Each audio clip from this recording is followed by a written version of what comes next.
Hello everyone, Prashant this side. So in this lecture we're gonna learn about for loops. So for loops in Python, basically we can see the term range.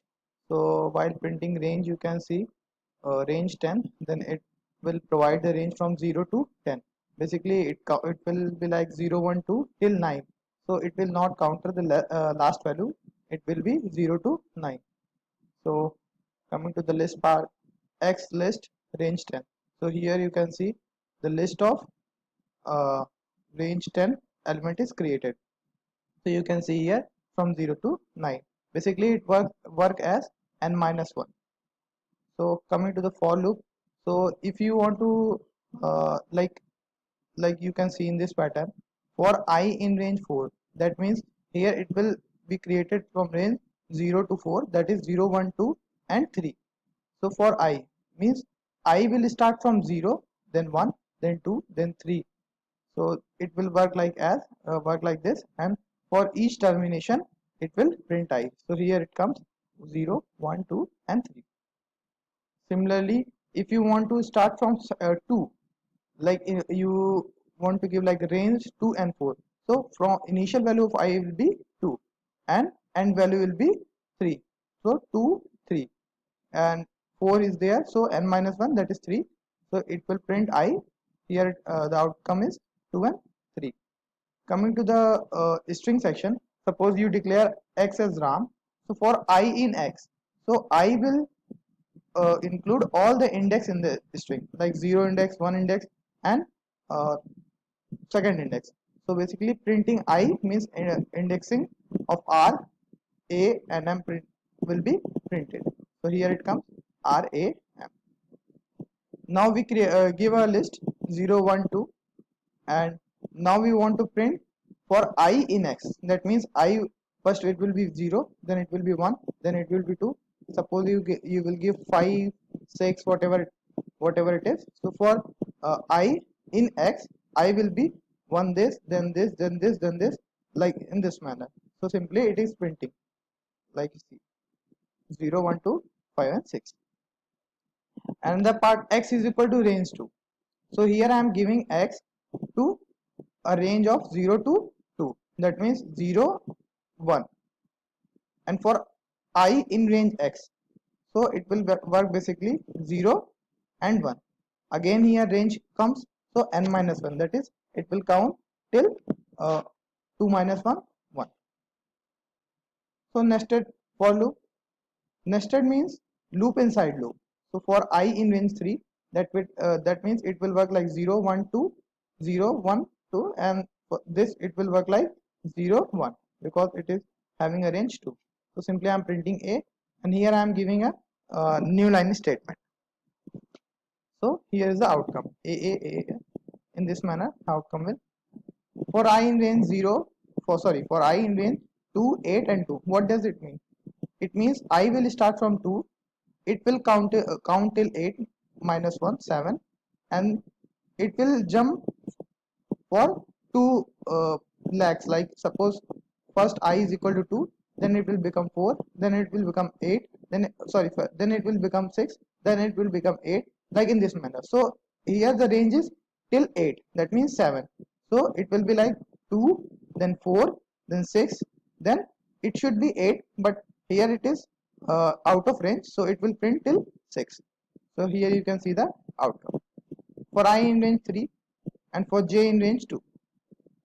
Print a, and here this statement means basically the output will be printed like a space and this, otherwise it will be below this statement will print the values in similar row. So here we come with while loop. Basically while loop is like if you don't the question arises, when will we gonna use for loop. So suppose if you know from where to where I want to run my loop, so means you have to know you already know about starting index and ending index, then you will use your for loop. And suppose you know the ending condition, but you not know the ending uh, element, like suppose from here we know that from 2 to 8, that is 8 minus 1 7. So from 2 to 7 I have to print, but in this condition, but in for loop you don't know about from where to where you have to uh, print, but you know the condition. So here you use the condition. So like for here is the condition a less than 10. So from a is equal to 1, print a. So similarly it is printing 1 2 3, and here I increase the a value from 1 plus 1. So here first it will be 2, then 3, then 4. So like till 9 it will be okay, it will be printed continuously, but when it will be 10, so here you can see this condition terminates, so loop will over and it will come out of the loop. Now here we come with new words like break and continue. Break simply means, suppose you are running loop and you will use the term break, then simply it will be out of the loop. And continue term indicates, suppose you are running a loop and for I is equal to 1, then 2, then 3. For 2 you use the term continue, then it will simply skip that part, and like it will be like 0 1 and 3. In this example, we want to print a even number, and if I is equal to 5, then we want to come out of the loop. So here you use the term if, else if I is equal to 5, then it should break. So here the first I is equal to 0, then 1, then 2, then 3 4, and if this condition is satisfied, simply it prints. So here you can see 0 2 4, here 6 8 and 6 and 8 should come, but here the condition occurs that I is equal to 5, so simply the loop breaks and 6 and 8 is not coming here. Now here you can see the another example of continue. I want to print from 0 to 7, but if I is equal to 4, I want to skip that part. So I is equal to 0, this condition not satisfied, so this statement is excess. Similarly 0 1 2 3, and if 4 comes, then it will come under if condition and say continue. So below this no code will be executed. So simply you can see 0 1 2 3, and here 4 is not present, and again it is not coming out of the loop as it is doing in break keyword. So simply it will be like from I is equal to 5 6. So here you can see the output 5 and 6. Now the next term come, that list comprehension. It is one of the most important part in Python. So simply you want to create a list, that is x is equal to I. So you want to create a list in which you want to put the element I for I in range 10. That means I will be like 0 1 2 till 9, and it simply I here also it will be like 0 1 2 and 9. So it will simply create a list from 0 1 2 till 9. So simply x will be the list, and here I am printing from 0 to 9. Here I want to create a list of booleans. So I am checking for 0 that I is equal to even or not. So for I in range 10, it will be like I 0 1 2 and like this manner.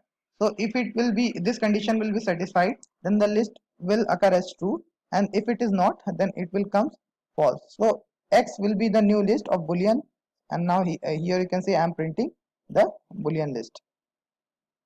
Now if you want to I want to create a list in which I am dividing I by 2, and what will be I from, I will be from 0 to 9. So here you can see the list in this manner.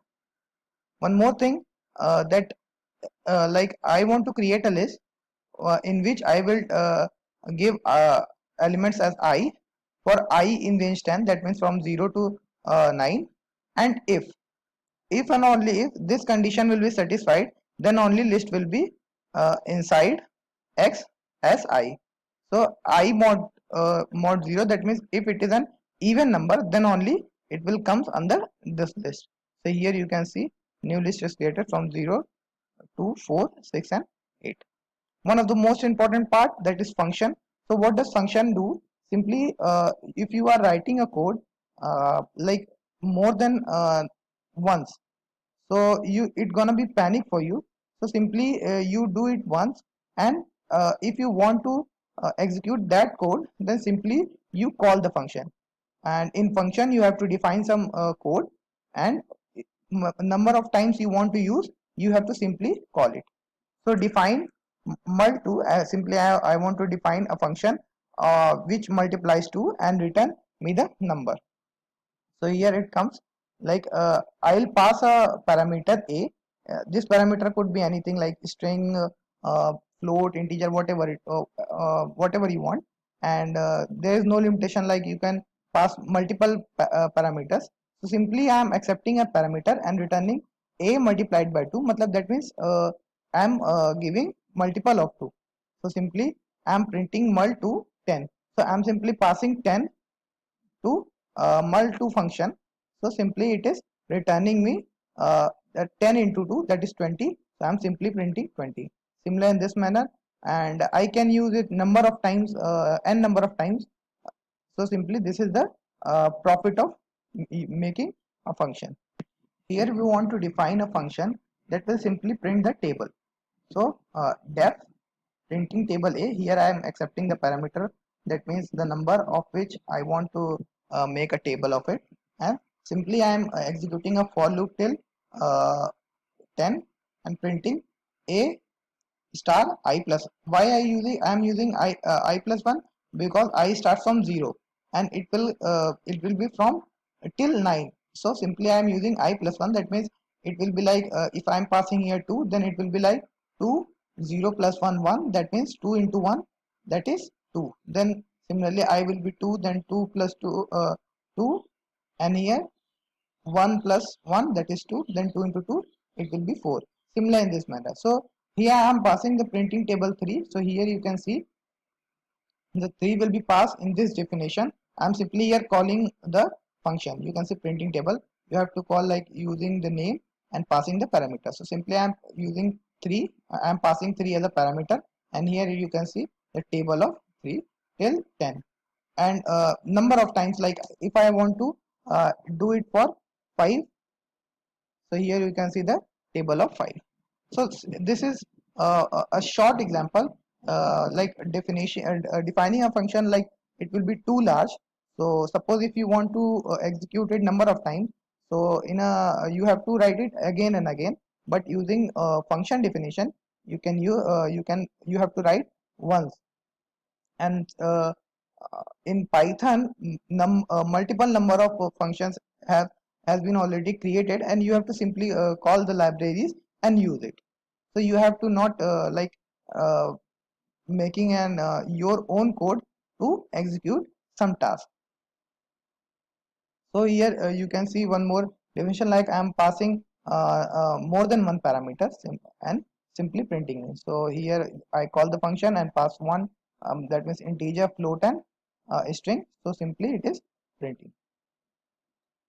So now the function, one more term come, that is lambda function.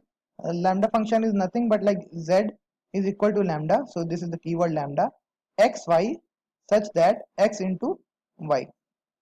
That means here it is two parameters I am getting, and I am returning x into y. So simply I use the term z and passing two parameters 3 and 4. So here it will be x will be 3 and here it will be 4, and it is returning 3 into 4, that is 12. So I am simply printing. You can pass like 5 4, so it will be 5 and 4, the 5 into 4 20, so it should print 20. So here you can see.